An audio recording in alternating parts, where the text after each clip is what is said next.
La Seine, c'est sûr, là on entend beaucoup parler, mais si on va regarder un peu ce qui se passe sur les plages de France, il y a des problèmes dans pas mal de plages. Par rapport à la Bretagne, une plage sur 5, ça fait à peu près donc 20% des plages qui ont des traces de pollution fécale régulièrement.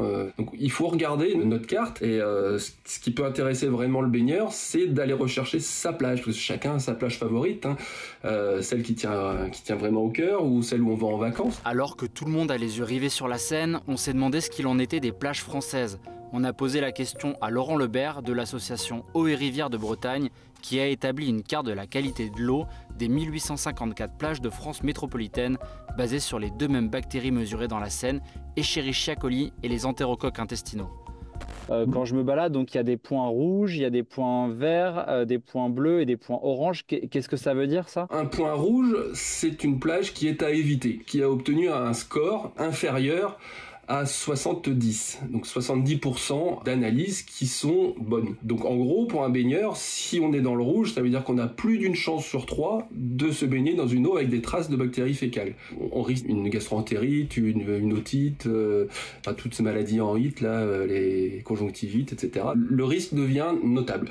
Et on a réussi à se procurer donc les rapportages européens que la France a envoyés à Bruxelles. Donc c'est des tableaux Excel avec les résultats de toutes les analyses réalisées sur l'intégralité des plages de France. Donc on a pris ces 4 dernières années et on a déterminé un classement sur le risque de se baigner dans une eau qui n'est pas de bonne qualité.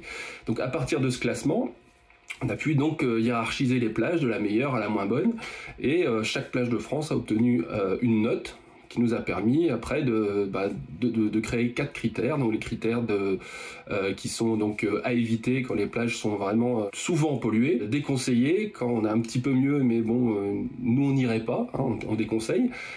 Puis après, donc, on rentre dans les critères qui sont un peu meilleurs. On conseille aux baigneurs d'aller sur ces plages-là, il n'y a aucun souci. C'est de l'ordre de 78% de plages qui sont tout à fait conseillées, quoi. Et on a plusieurs plages en France où il n'y a jamais la moindre trace de bactéries. Il y en a une qui me vient à la tête, la plage de Marseillan, dans le sud de la France, ils étaient très contents d'obtenir leur classement numéro 1 du classement Label Plage. Jamais une trace de bactéries sur leur plage. Est-ce qu'il y a des régions plus touchées que d'autres, des plages plus touchées que d'autres? Alors oui, alors ça nous a étonné, mais on s'est rendu compte en établissant notre carte qu'il y a des points vraiment sur le territoire qui clignotaient en rouge, quoi. Notamment il y a le nord de la France, le Touquet, Dunkerque, tout ça, donc c'est cette région-là, donc vraiment on a eu beaucoup de retours de maires qui n'étaient pas contents par le fait qu'on ait édité notre carte, mais nous on voulait vraiment viser personne, ça s'est fait tout seul, vous savez, vous mettez le tableau Excel, vous prenez le logiciel qui permet de faire la carte, vous rentrez les données dedans et puis la carte apparaît. Et donc on a vu apparaître ces zones-là, donc il y a le nord de la France, il y a les Côtes d'Armor en Bretagne, donc le nord de la Bretagne, l'ouest aussi avec le pays d'Iroise, ici il y a plusieurs plages où on est en dessous de 50% de résultats bons.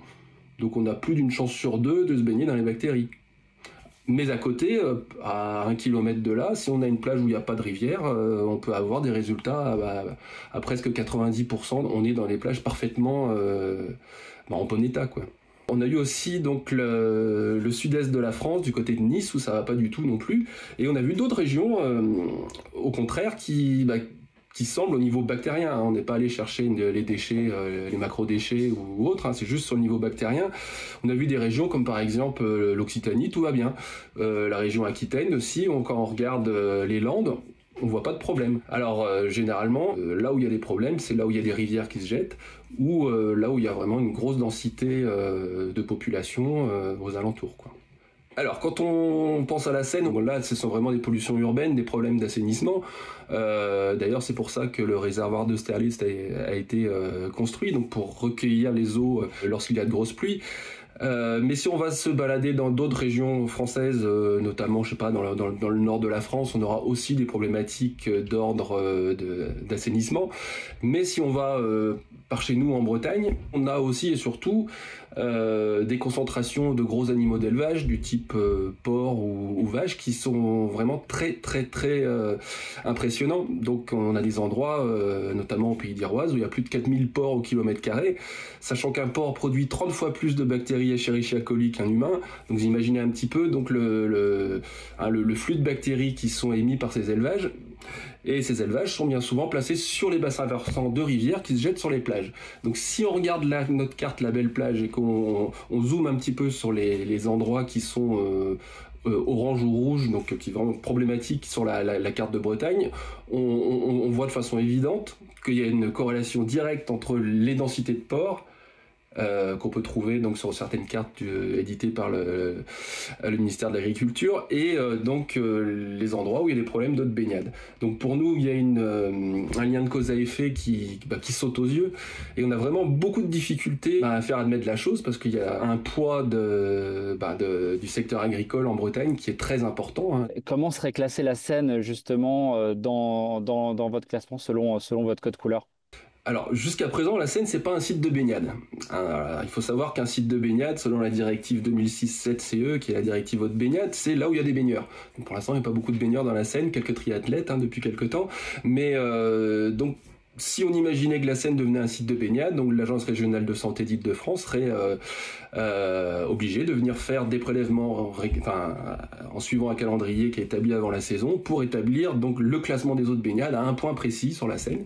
Et donc j'ai vu dans votre fichier là avec les résultats des années précédentes qu'il y a plusieurs endroits sur la Seine où on vient faire des prélèvements. Donc dans les années précédentes, c'était pas terrible du tout. Hein. La Seine aurait été en classement insuffisant, j'imagine. Hein. J'ai pas calculé le classement, mais vu les résultats, c'était pas terrible. Après, j'ai vu les classements de l'été en cours. Alors, il y a eu donc des travaux qui ont été réalisés. Franchement, sur ce que je vois là, c'est pas encore génial, mais apparemment, il y a du mieux. Hein, il y a un peu de mieux. Ce qu'on peut se dire, c'est que la formule qui permet de déterminer le classement, elle est très sensible aux grosses pollutions. Et là, je vois pas de grosses pollutions. Donc, je vois qu'on monte à 2000. 2000, c'est pas bien, hein, c'est pas bien du tout. Mais c'est pas... par chez nous, on a des pollutions qui peuvent monter quand même... à 75 000 quoi. Donc et redescendre à rien du tout le lendemain, mais c'est vraiment la pluie vient lessiver le sol et vient après polluer les plages. À mon avis ce serait suffisant ou insuffisant. Mais alors pour un site de baignade, il faut savoir que pour l'interdire à la baignade, il faut qu'il y ait 5 classements consécutifs en insuffisant. Voilà. Okay. Donc c'est extrêmement rare. Hein. Alors ce qui me manque là, c'est donc en fait une information importante, c'est est-ce que ces analyses-là ont été réalisées de façon complètement aléatoire ou est-ce qu'on a choisi un jour de pluie ou est-ce qu'on a choisi un jour sans pluie. Enfin ça, en fait, pour déterminer un classement, il faut vraiment être sûr que les analyses ont été réalisées en suivant un calendrier qui a été établi avant la saison. Vous voyez. Donc là, j'ai pas cette information, je peux pas établir un classement. Quoi.